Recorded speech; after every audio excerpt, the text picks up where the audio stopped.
अब question number 8 हमारे पास है। क्वेश्चन नंबर 8 लिखा हुआ 2 tugboats are towing a ship each exert a force of 6000 Newton. 2 tugboats की बात हो रही है और हर एक जो है वो फोर्स एक्सर्ट कर रहा है। फोर्स हमारे पास क्या है 6000 न्यूटन। ठीक है, दैट मीन हमारे पास दो फोर्सेज है। सबसे पहले हम बनाएंगे डाटा और डाटा में हम लिखेंगे फोर्स। ठीक है, और फोर्स हमारे पास दो फोर्स की बात हो रही है ना। ठीक है, हमारे पास 2 tugboats है तो हमारे पास एक F1 होगा और एक F2 और दोनों कितनी फोर्स अप्लाई कर रही है 6000। दैट मीन्स F1 जो हमारे पास है वो है 6000 न्यूटन और F2 भी हमारे पास क्या है 6000 न्यूटन। ठीक है, ये तो हमने लिख दिया। उसके बाद लिखा है angle between the ropes is 60 degree, यानी जो हमारे पास दो रोप्स के दरमियान यानी दो रस्सियों के दरमियान जो एंगल है वो क्या है 60 डिग्री। दैट मीन्स थीटा किसके इक्वल है 60 डिग्री के इक्वल है। कैलकुलेट द रिजल्टेंट फोर्स, हमें रिजल्टेंट मालूम करना है, यानी हमें F की वैल्यू चाहिए।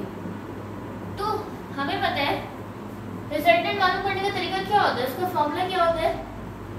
फॉर्मूला होता है F इक्वल टू F1 का स्क्वायर प्लस F2 का स्क्वायर। ठीक है, यानी हमारे पास जो दो फोर्सेस दी उन दोनों फोर्सेस का स्क्वायर करेंगे। उसके बाद क्या होता है 2F1 F2 cos थीटा। ठीक है, और इस पर क्या आ जाता है रूट आ जाता है। इसी तरह से मालूम करते हैं ना रिजल्टेंट। ठीक है, अब रिजल्टेंट निकालने के लिए फॉर्मूला लिखा। उसके बाद F1 की वैल्यू किसके इक्वल है 6000, यानी हमें 6000 का क्या करना है स्क्वायर। F2 किसके इक्वल है 6000 के, तो 6000 का हमें अगेन क्या करना है स्क्वायर। और उसके बाद 2F1 की वैल्यू किसके इक्वल है 6000,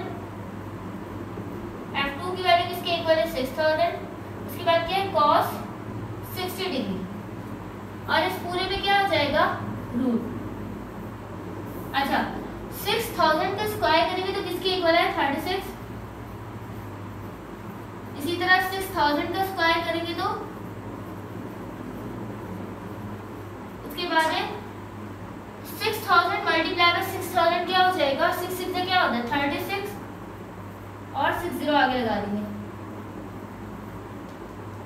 ठीक है, और ये किससे मल्टीप्लाई हो रहा है 2 से। cos 60 किसके इक्वल होता है 0.5 के इक्वल होता है। अगेन इस पूरे में क्या आ जाएगा रूट आ जाएगा।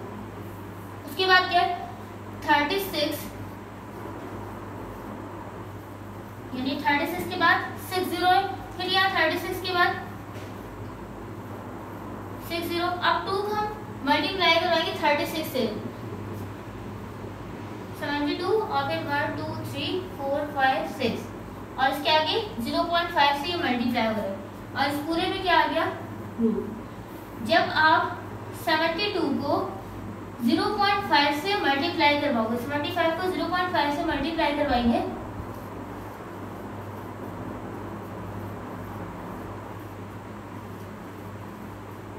तो किसके इक्वल आएगा 36। ठीक है, 36 के आगे कितने 0 है 6।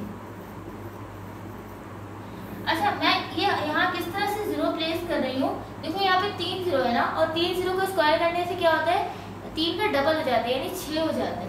अगर यहाँ 2 होता है 2 का डबल क्या होता है 4 यानी 4 0 होता है। अगर यहाँ पे सिर्फ 2 0 होता 3 नहीं होता तो फिर डबल 0 का स्क्वायर करके 4 0 हो जाता।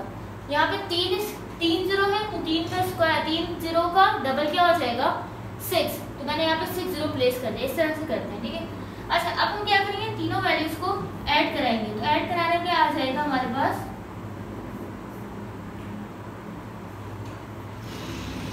108 और फिर 60। ठीक है, अब इसे रूट से बाहर निकालना है तो आप क्या करोगे कैलकुलेटर से 108 और फिर आगे 60 प्लेस करोगे और उसको आप रूट निकालोगे तो वो इक्वल आएगा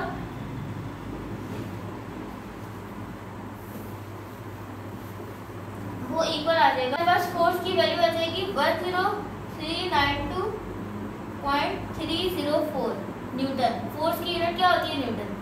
ठीक है, रूट निकालने में हमारे पास ये वैल्यू आएगी और ये हमारे पास क्या हो गया आंसर। यानी रिजल्टेंट फोर्स की वैल्यू किसके इक्वल आ रही है 10392.304 न्यूटन की।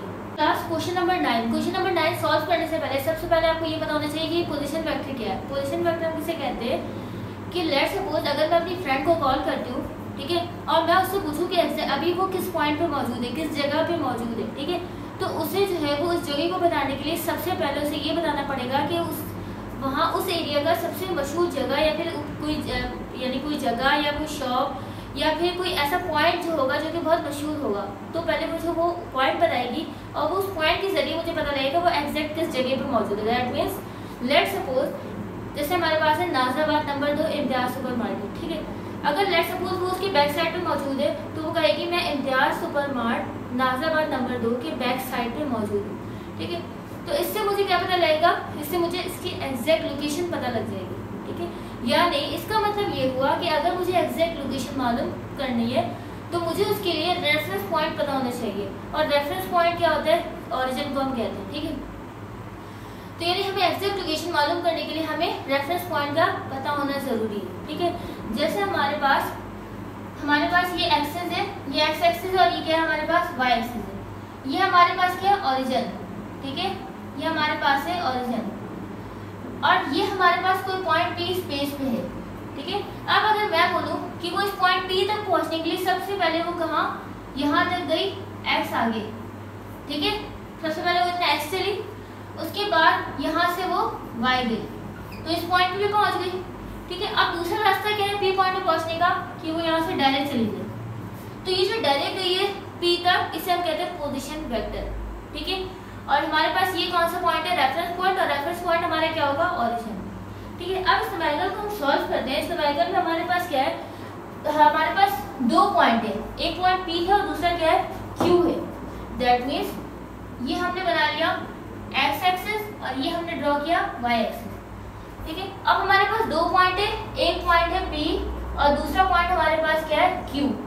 यही तो मैंने हमारे पास पॉइंट्स पी एंड क्यू, तो मैंने क्या लिखा, पी और क्यू।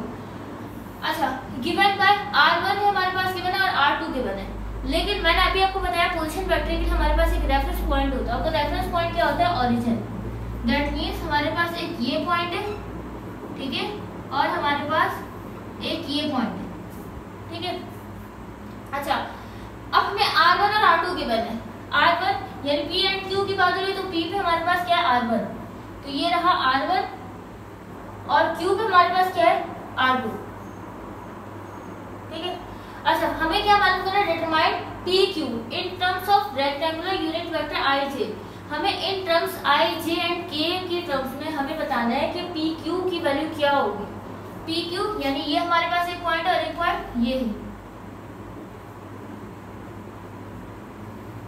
ठीक है, ये हमारे पास पॉइंट्स है। अच्छा, आई जे का मतलब क्या है, जो हमारे पास एक्स एक्सिस है वो क्या होता है आई, जो हमारे पास y एक्सिस है वो क्या है, जे कैप, और जो हमारे पास z एक्सिस है वो क्या है, k कैप, ठीक है। i cap, j cap and k cap यानी x, y और z एक्सिस। अच्छा, इसके बाद हमें क्या मालूम करना है, हमें मालूम करना है पी क्यू की वैल्यू चाहिए हमें।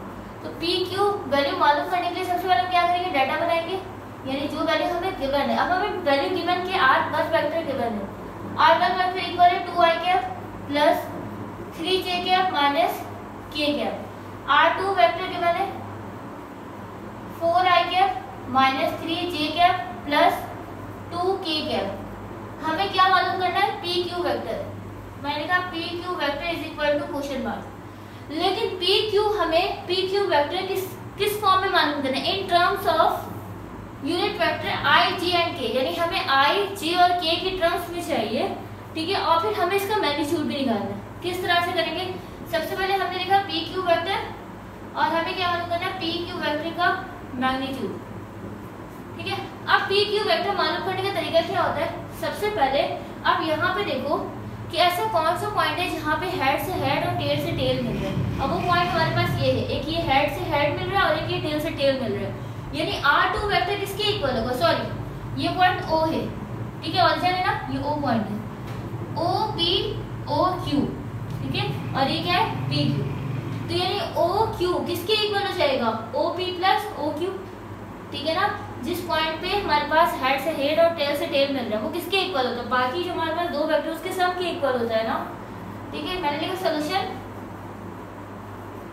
यहाँ पे हेड से हेड मिल रहा है और यहाँ पे टेल से टेल मिल रहा है। दैट मीन्स ये जो हमारे पास पॉइंट है ओ क्यू, वो ओ क्यू इक्वल है किसके, पी क्यू, ठीक है, P Q plus O P,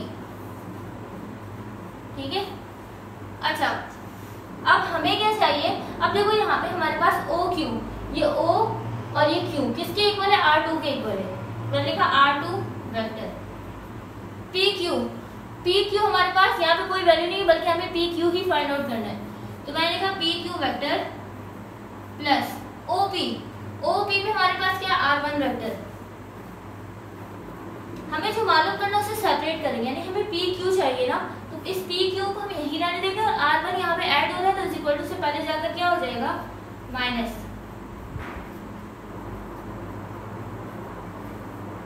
ठीक है, अब सिंपली हम क्या करेंगे, R2 में से R1 की वैल्यू को सब्ट्रैक्ट कर देंगे। तो मैंने लिखा P Q vector equal to R2 हमारे पास क्या है, 4i cap minus 3j cap plus 2k cap. उसके बाद यहाँ माइनस साइन है, ठीक है, और फिर R1 है, तो मैंने माइनस लगाकर क्या लगा दिया, ब्रैकेट, क्योंकि माइनस साइन मल्टीप्लाई होगा। अब R1 किसके इक्वल है, 2i cap plus 3j cap minus k cap.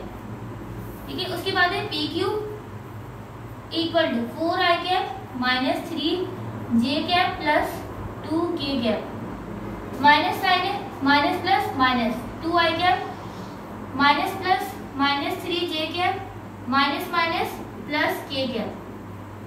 ठीक है, अच्छा अब i को i के साथ ऐड करेंगे, j को j के साथ ऐड, k को k के साथ, तो पी क्यू वेक्टर इक्वल है 4i में से ये एक i है और एक ये i है, तो 4 में से 2 माइनस करेंगे, क्या आ गया, 2i कैप। उसके बाद ये j है और एक ये j है, माइनस 3 क्या हो जाएगा, माइनस का 6j कैप। उसके बाद हमारे पास लास्ट वन है और वो है k, तो प्लस 2 प्लस 1 क्या हो जाएगा, प्लस 3k कैप। तो ये तो हमारे पास in terms of i j k हमारे पास आ गया, in terms of i j k। तो पी क्यू वेक्टर की हमारे पास वैल्यू आ गई i in terms of i j और k। अब हम निकालेंगे मैग्नीट्यूड। मैग्नीट्यूड निकालना सिंपली आसान हो गया होगा अब आप लोगों के लिए। क्या करते हैं, हर एक के ऊपर स्क्वायर लगाते हैं और रूट लगा देते हैं। तो मैंने होल पे रूट लगा दिया और हर एक की अलग अलग स्क्वायरिंग करेंगे, तो 2 का स्क्वायर हो गया प्लस साइन, माइनस 6 का स्क्वायर हो गया और फिर प्लस 3 का क्या हो गया, स्क्वायर। 2 का स्क्वायर क्या होता है, 4, माइनस 6 का स्क्वायर क्या होता है, 36 और 3 का स्क्वायर क्या होता है, 9। तो 4 प्लस 36 प्लस 9 करेंगे तो हो जाएगा 49 और 49 का रूट निकालेंगे तो वो इक्वल आएगा 7 के, यानी पी क्यू वेक्टर का मैग्नीट्यूड हमारे पास आ गया 7। और इस पर आप यूनिट लगा, अच्छा यहाँ पे कोई यूनिट नहीं है तो सिंपली आप यही तक आंसर छोड़ दीजिए। तो पी क्यू वेक्टर की वैल्यू हमारे पास ये आ गई और पी क्यू वेक्टर मैग्नीट्यूड की वैल्यू हमारे पास क्या आई है, 7, और ये हो गया हमारा आंसर।